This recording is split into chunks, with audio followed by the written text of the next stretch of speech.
What's going on, guys? I'm Kyle at Fortune Off-Road. In this video we are throwing on a new switch panel for the Jeep. This is one I'm really excited about. A lot of cool things are going to come from this. This is the Auxbeam RGB with the Bluetooth. Check this thing out. Oh.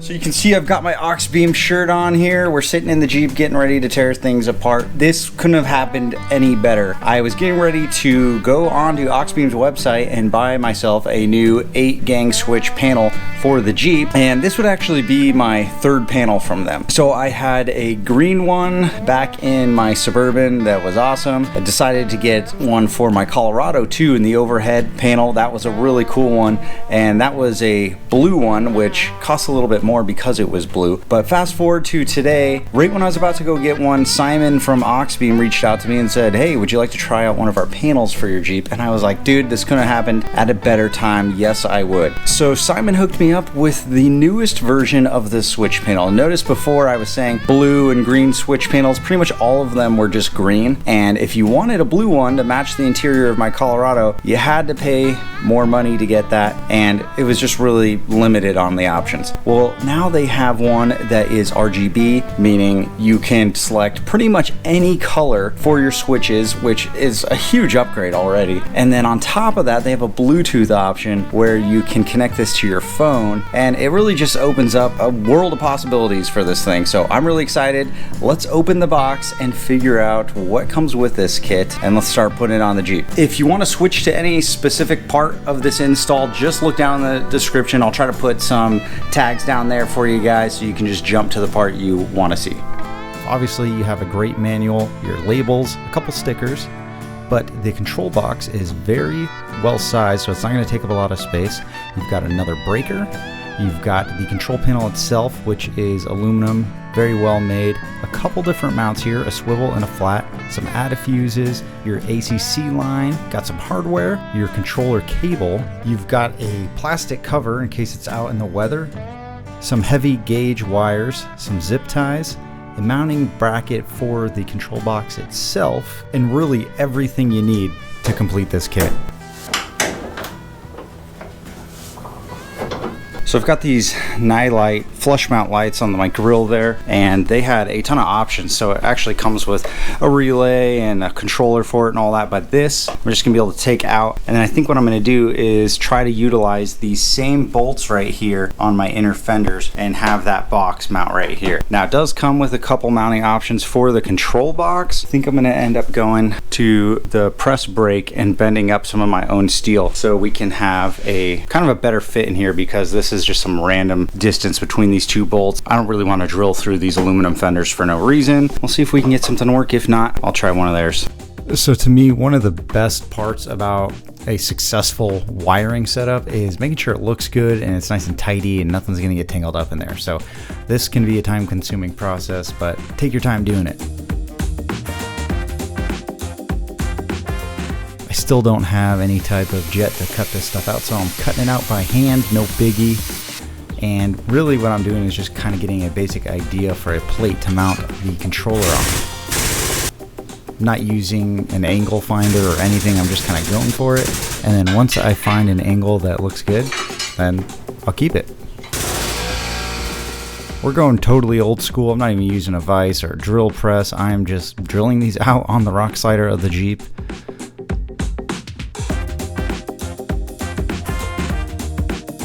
So this is the mount that comes with the kit, and I think it probably would work, but I like the one I'm making a little bit more. It's just simpler, and I like that I can run wires underneath it when I mount it, which might not have worked out with the bracket that comes with this kit. And if this video is going too fast for you, don't worry. At the end, I kind of go through all of this step by step and show where all the different wires go and why, and which order I like to do them in. So the very first thing I thought of when I got this kit ordered for the roll bar is mounting stuff to it, you know, and the big one was this switch panel. So the switch panel comes with a couple different attachments. I'm using the flat one right now, and then I just drilled out these holes to be a little bit bigger. Haven't even cleaned it up yet because I'm just doing all the mounting options right now. Cord, you can either go up or down. I just figured up was going to be the way I needed to go. I've got these clamps, which are for mounting lights, but I saw that they had a hole that went straight in. So I'm going to take this bar off like I did that one, mount the switch panel directly to it like that. Now it does come with some padding that you can put around there. Not going to use it. Looks like a pretty tight fit already. It's going to clamp it down. All right, put it on opposite of this other one.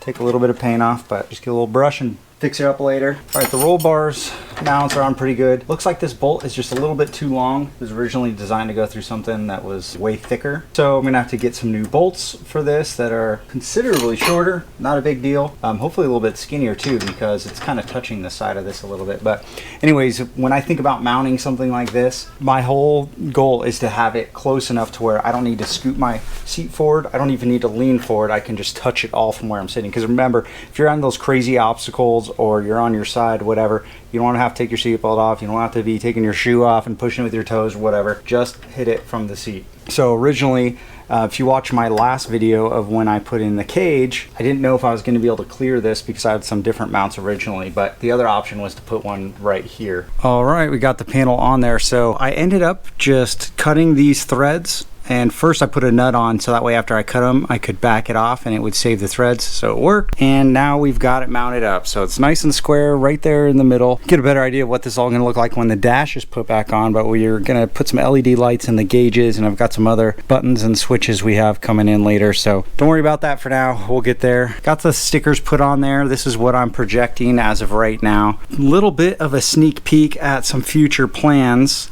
You can see we've got an air compressor and a rear locker on there. So the Jeep has a Spartan locker in the rear, and I believe it's rated for a 35-inch tire. We're running 38s, so I'm looking at doing an ARB setup right now, maybe a zip locker, getting that locker installed, and then using twin compressor to air up my tires too. Both those things are expensive items, so I'm sure it won't happen for a while, but I've got the stickers on, so now it's gotta happen. So look at the other lights, the interior lights. That's one of the biggest problems with the lighting on the Jeep. We don't have any lights in here, especially now that we've got the new roll cage. So that's our number one. The second one, we've got some LEDs in our grill. Those are already installed. We just need to hook them up. Then we've got these amber lights. I might end up switching this out to just a white light, but those are going to be the ones that Auxbeam sent me. We're going to put them right here on the window ditch. Then we've got the strobe. These are actually going to be more like a chase light, and we're going to hang those on a bar in the back of the Jeep eventually. We don't have one right now, but it's going to be like this bar right here, except the one on the back side. It'll just be that pulsing light, and that will be kind of like a chase light to let everybody know we're out there when we're in the trees or the dust or the snow, whatever. Then we've got our rock lights. Haven't got those yet either. Probably just going to go with some red rock lights that we're going to put under each slider and each bumper, front and rear, and just have 4 really bright ones. That's what I did on the Samurai. Works pretty well. And then we've got one in reserve. So what I've been saying this whole time was, whichever one of these axles blows up first, I'm running 513s and a Spartan locker, which is, the combination really isn't the strongest carrier out there. So whatever one blows up first, I said I was going to put a selectable in it. If neither one blows up, I'm going to do the rear first. It'd be really cool to do a front later on. I think these all look pretty good. Nice audible click when you hit it, tactile feedback, looks good with the mount. Let's move on. All right, let's take a look at the other goodies that Auxbeam sent us. Oh yeah, some nice squares, nice and clean. These things feel pretty stout too. So these lights are just white, but as you can see, comes with some amber lenses you can put on there. Kind of splits it up between a spot and a fog, which is cool. Now I'm not sure whether I'm gonna do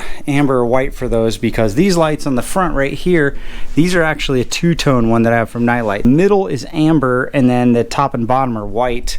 And because of the new switch panel, we're going to go directly to the light instead of going through the controller, and the controller was how you go through amber or white. If these are white, we're going to go amber on the ditch, and if these are amber, we're going to go white up here. What we need to do is build a little platform right here, or I guess it could be right here. Probably going to take this bigger spot up here. We're going to have our ditch lights come out right there. Now we could do it down here too, but I feel like if we have that on there, then it's going to be harder to fold the windshield down, where if we put the light right here, the windshield can go down a good amount before it is a problem. Plus we need to get rid of these bolts anyways. We have some weird hex heads there, and then these are the Torx bits, and you know, I don't like those. I like switching out to these on a bunch of normal hex heads, so we got to take care of those. But these things look pretty nice. I mean, look at the connection on these, pretty stout.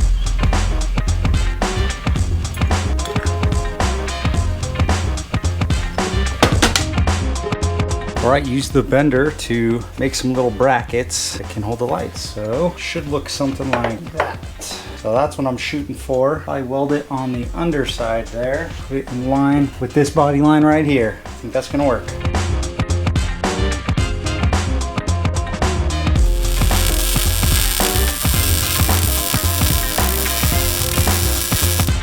Alright, so here's the hinges. There's that piece we bent and welded on there. I kind of just guessed on the bends, and then once I got one that looked good, I matched it up on the other side. So I ended up painting these black, and then it was really gritty, did not look good at all. So I just hand sanded it with like 80, 180, and 220, and it came out like this. It looks pretty rough, but it's actually really smooth. Kind of looks like a like Boba Fett patina armor kind of thing. But anyways, I just cleaned them off. We're getting ready to paint these black, and then we'll be able to mount them up there. How these go up is mine are going to be like pointed up a little bit like that with the windshield, which is totally fine. Would have been great to have like an angle built into them so they could sit level, but it's just too complicated for what I'm doing, and it doesn't matter to me if they're bent up a little bit. Well, definitely not perfect, but better. These things are ready to get bolted up. Bought a ton of new hardware. We're gonna have to get a little creative with it because there are such big holes here in the tub. But what else is new? It's never easy. At least this is gonna look a lot better, and it's gonna hold those lights nice.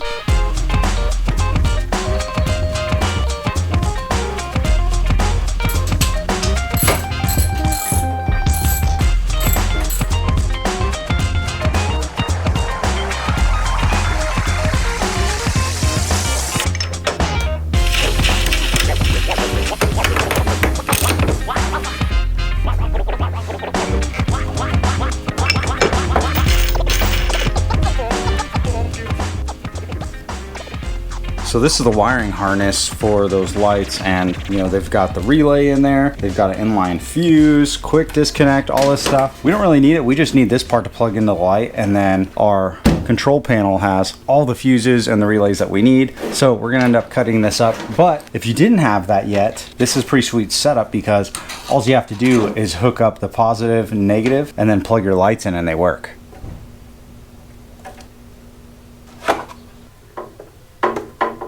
So it took a minute to do it, but overall I would say this kit is extremely well set up for anyone from just like a beginner DIY guy, somebody probably setting up their buggy. Great budget switch panel, and these lights are awesome. So this kit gives you way more than you need for everything. Mounting bracket, wiring, fuses, there's a ton of stuff in the kit, which is awesome. So it's up to you to decide which parts you're gonna use in your kit. You saw I kind of cut up my wiring harness a little bit, changed the mounting for the control box, definitely mounted it differently on my roll bar. So that part's really cool. You definitely don't need my help to set this up, but just in case you want it, I'll do a quick overview real quick so it kind of makes sense of how you wire it up and maybe where you should start if you don't want to just go through step by step with the directions. If you're going to wire this kit up, I recommend you do it the way I did. This made it really easy. The first thing to do is get your 60 amp breaker set up somewhere, and like I did, you can just push this little button to pop it, and then you can start putting power from your battery onto this breaker, and then the breaker into your power here.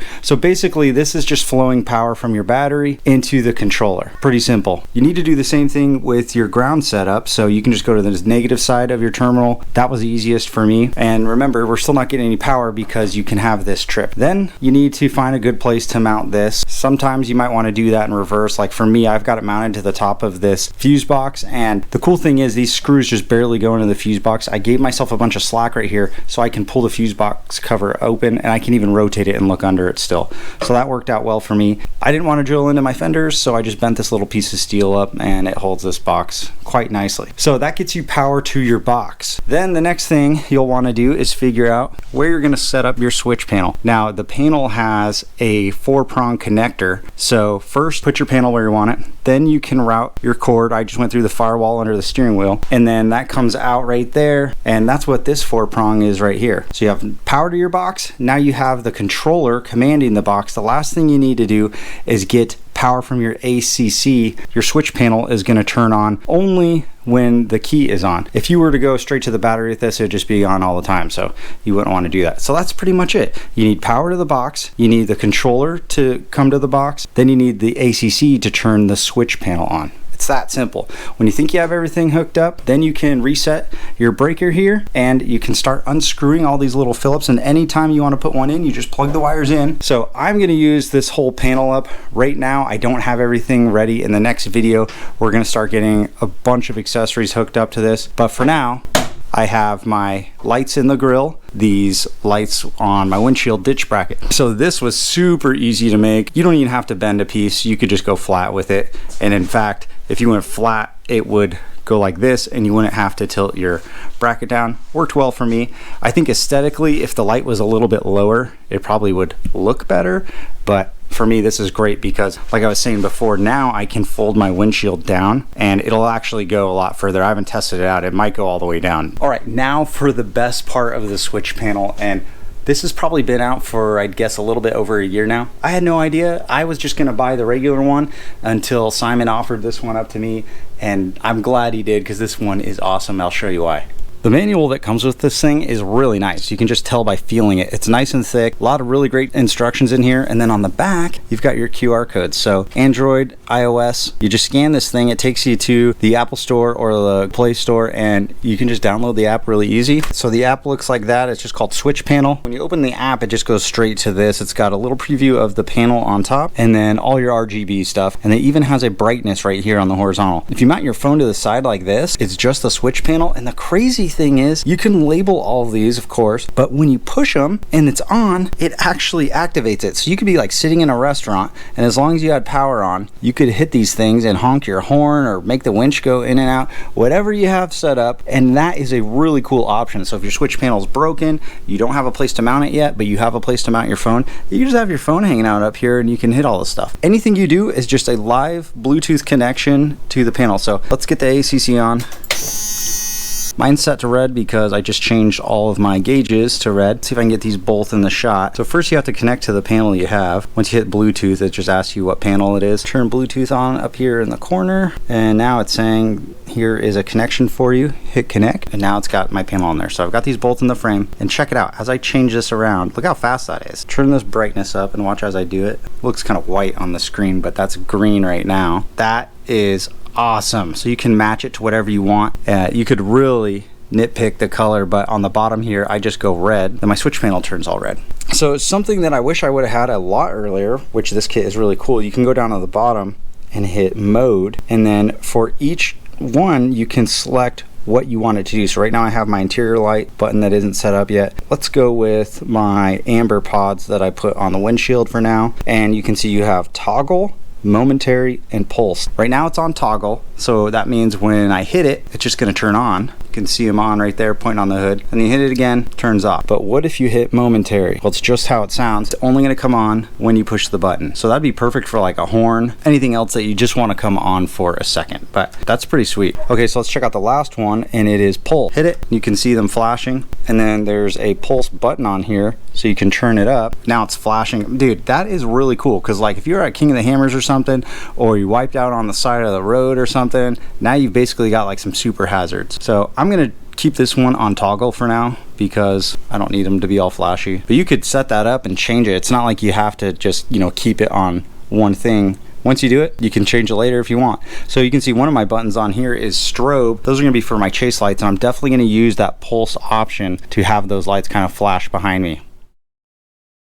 So there it is. There's the Jeep with the lights on there, and we got the panel installed. Everything's working really well. We've got a ton more to install though. You see, we got my tools out still. The garage is still a mess because there's no reason to clean it up. We've got a bunch more to do. So in the next video, hopefully we will be installing all those little things, and it'll be kind of a fun video just to get the switch panel all wired up for those accessories and to test them out. If you want to check out one of these for yourself, you can check out Auxbeam's website, or if you want to help me out too, you can go down in the description and click the associates link in the description. That way I can get a couple dollars kicked back to the channel so I can do cool stuff like this. Guys, if you have any questions about the install, go ahead and throw them down in the comments. Thanks for checking out this video.